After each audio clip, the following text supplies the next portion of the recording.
हाय दोस्तों, welcome to my blog. आज हम हम आपसे प्रेम के विषय में कुछ बताना चाहते हैं कि प्रेम आखिर है क्या।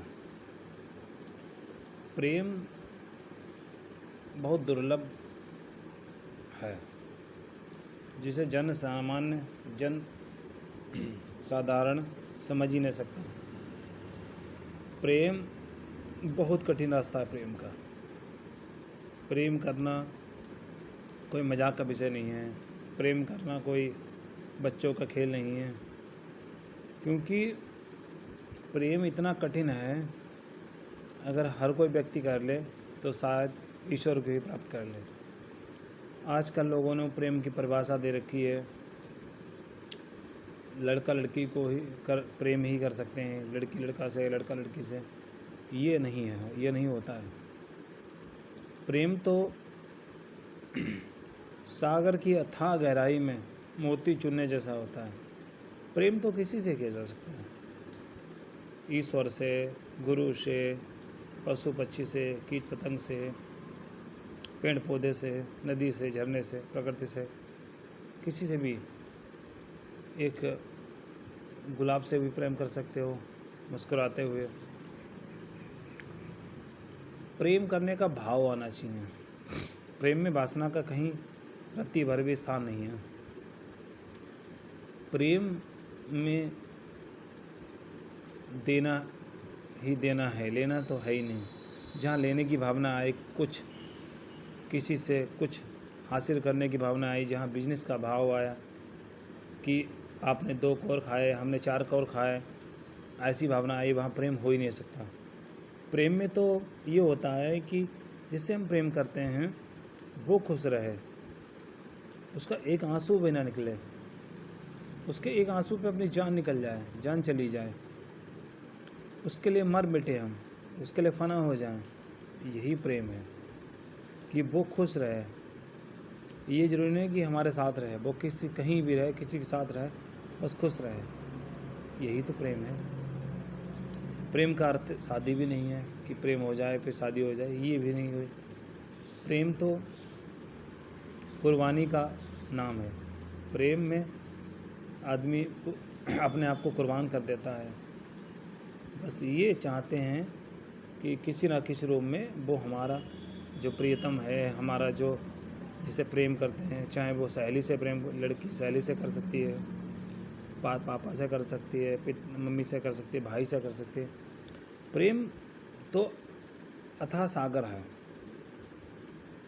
धरती को नापा जा सकता है, समुद्र की गहराई को नापा जा सकता है, प्रेम को नहीं नापा जा सकता। अब किसी से तुम पूछो, बहुत लोग पूछते हैं कि तुम कितना प्रेम करते हो। क्या प्रेम में नापा जा सकता है? नहीं ना। प्रेम तो आकाश की तरह, अनंत ब्रह्मांड की तरह होता है, जिसका ओर और छोर है ही नहीं। प्रेम सही रूप में जिसने कर लिया है, उसने आनंद प्राप्त कर लिया। मीरा ने ईश्वर से प्रेम किया, भगवान कृष्ण से प्रेम किया। क्या भगवान कृष्ण को कभी देखा था उन्होंने?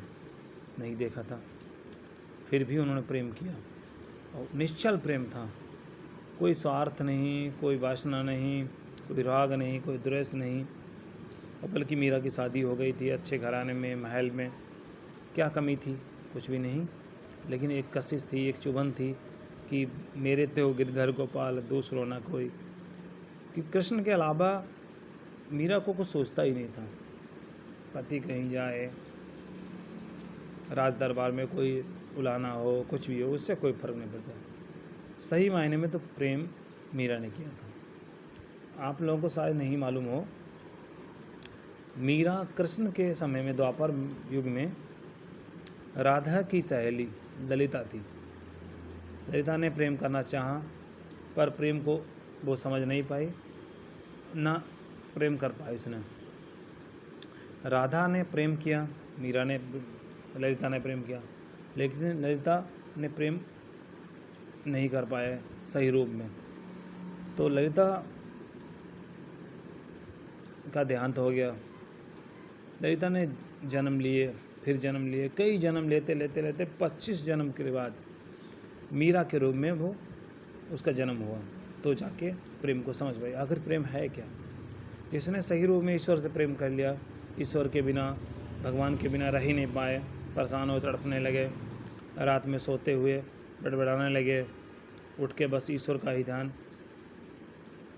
समझ लो ईश्वर साक्षात प्रकट हो जाएंगे उसके सामने। ऐसा हो ही नहीं सकता, क्योंकि भगवान या प्रकृति भावनाओं के वशीभूत होती है, क्योंकि ना तो वहाँ स्वार्थ चलता है, छल चलता है, ना भाषा चलती है, भावनाएं चलती हैं।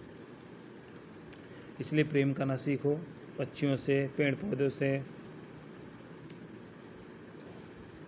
सामान्य जनसामान्य से, अच्छी भावना से, अच्छी नीयत से, अच्छी निगाह से। प्रेम वासना में धरती आसमान का फर्क है। जहाँ प्रेम है वहाँ वासना नहीं, जहाँ वासना है वहाँ प्रेम नहीं। प्रेम तो आनंद का क्षण है, आनंद के क्षण में डूबने का क्षण है। इसीलिए तो हमने विषय दिया है प्रेम पंथ अति कठिन जा पर बेला जाए, कि प्रेम पर कोई कायर, कोई बुज़दिल, कोई नहीं जा सकता। आजकल देखा होगा लोग हर किसी से आई लव कहते हैं, आई लव यू कह देते हैं, क्या उसका प्रेम करते हैं। प्रेम को तो एक ब्रांड बना रखे लोगों ने, एक वो बना रखा कि बस आई लव यू कह दो या ये कह दो हम प्रेम करते हैं, बस प्रेम हो गया। प्रेम ऐसे थोड़ी ना होता है, प्रेम करना तो बहुत कठिन है। प्रेम में कहने की आवश्यकता नहीं, सामने वाला खुद फील करने लगे प्रेम है। प्रेम में किसी पीछे भागना ये नहीं होता है। प्रेम तो कुर्बानी का नाम है। प्रेम में कुछ हासिल नहीं होता है। प्रेमी ये मत समझो कि रुपए पैसे हासिल हो जाएंगे, धन हो जाएगा, तन हो जाएगा, कुछ भी प्रेम में ये कुछ नहीं हासिल होता है। प्रेम में तड़प होती है, मिलता है, तड़प मिलती है। प्रेम में कुछ नहीं मिलता, तड़प मिलती है, आंसू मिलते हैं, जुदाई मिलती है, तकलीफ मिलती है, ब्रह्म, इसके अलावा कुछ नहीं मिलता। लेकिन उस ब्रह्म में आनंद होता है,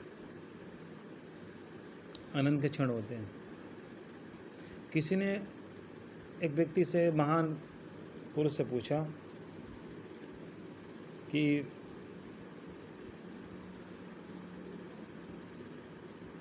दर्द में आनंद का कैसे मिल सकता है, दर्द में आनंद कैसे मिल सकता है। तो उस ज्ञानी व्यक्ति ने कहा दर्द में आनंद मिल ही नहीं सकता। तो जो प्रेमिका थी उसने कहा हाँ मिल सकता है। जब प्रेमी प्रेमिका को छोड़ के चला जाता है, उसकी याद में जब वो पंथ निहारती है, और वो जो जुदाई में तकलीफ़ होती है, परेशानी होती है, उसमें भी एक आनंद है, एक अपनत्व है। जिस प्रकार जब एक माँ अपने बच्चे को जन्म देती है, असह पीड़ा, असहनीय पीड़ा होती है, लेकिन उस पीड़ा में भी एक आनंद होता है, क्योंकि उस बच्चे से उसे प्रेम है, इसीलिए, ना कि उस बच्चे से कुछ चाहिए उसे। आनंद हुआ ना हुआ, तकलीफ़ में भी आनंद होता है, लेकिन आनंद महसूस करने के लिए वो भाव होना चाहिए। आजकल तो सब स्वार्थ में लगे हैं, स्वार्थ में प्रेम नहीं हो सकता। जहाँ प्रेम है तो वहाँ तकलीफ है ही नहीं। जैसे एक भौरा प्रेम करता है, जैसे एक ततैया प्रेम करती है, जैसे मछली प्रेम करती है पानी से, कि मछली को पानी से निकाल दो एक क्षण, एक सेकेंड, वो जिंदा रह ही नहीं सके, मर जाएगी, ख़त्म हो जाएगी। प्रेम तो ऐसा होना चाहिए, प्रेम में स्वार्थ नहीं होना चाहिए। अपनी माँ से प्रेम करो, अपने पापा से प्रेम करो, भाई से प्रेम करो, पशु पक्षी से प्रेम करो, प्रेम की भावना रखो, तक किसी की तकलीफ मत दो, यही ना प्रेम है। प्रेम कोई दूसरे ग्रह से चीज़ नहीं आई है, इसी ग्रह की प्रेम चीज़ है। उसको महसूस करो, ईश्वर से प्रेम करो, ईश्वर कभी धोखा नहीं देगा आपको। व्यक्ति धो सकता, जो प्रेम करेगा धोखा दे ही नहीं सकता वो। इसीलिए सबसे बेहतर है ईश्वर से प्रेम करो, माता पिता भाई बंधु से प्रेम करो, माँ से प्रेम करो। आपने देखा होगा एक बंदरिया होती है, वो अपने बच्चों को अपने कलेजे से लिपटा लेती है। माँ का प्रेम ये नहीं कि मनुष्य में ही हो, या प्रेम मनुष्य में ही हो, जानवर में प्रेम होता है अपने बच्चों को। अपने बच्चों को बंदरिया लिपटे रहती है, चाहे कितने भी पानी हो, बाढ़ हो, उसे दौड़ा रहती है। बिल्ली अपने बच्चे को मुंह में दबा लेती है, ये नहीं कि उसको दांत भी लग जाएं, ऐसा नहीं होता है। उसकी हिफाजत करती है, उसकी हिफाजत के लिए अपने आप को कुर्बान कर देती है। माँ और पुत्र का सच्चा प्रेम होता है, माँ पुत्री का सच्चा प्रेम होता है। माँ मैं सलाम करता हूँ, क्योंकि माँ के प्रेम को लिए भगवान कृष्ण ने कई बार जन्म लिया, भगवान ने राम ने जन्म लिया। तो प्रेम किसी व्यक्ति विशेष से मत बांधो कि प्रेम व्यक्ति विशेष तक ही हो सकती है। प्रेम का कोई नाम ही नहीं हो, प्रेम बहुत बिरला व्यक्ति कर सकता है। सच्चा प्रेम स्वार्थ युक्त, वासना युक्त तो सभी करते हैं। ये आज तक के लिए यही वीडियो है। आगे प्रेम के ऊपर और स्पीच देंगे हम और बताएंगे। इसके ऊपर काफ़ी विषय हैं हमारे पास, और आशा करते हैं आप प्रेम करेंगे, निश्चल प्रेम, और खुश रहेंगे, प्रसन्न रहेंगे, आनंद युक्त रहेंगे। तब तक के लिए बालक आप खुश रहें, प्रसन्न रहें, सब परिवार आपका खुश रहे, समाज खुश रहे, आप भी प्रसन्न रहें, चेहरे पर मुस्कान रखें, और चैनल को सब्सक्राइब करो, लाइक करो और शेयर करो। तब तक के लिए बाय बाय, राम राम।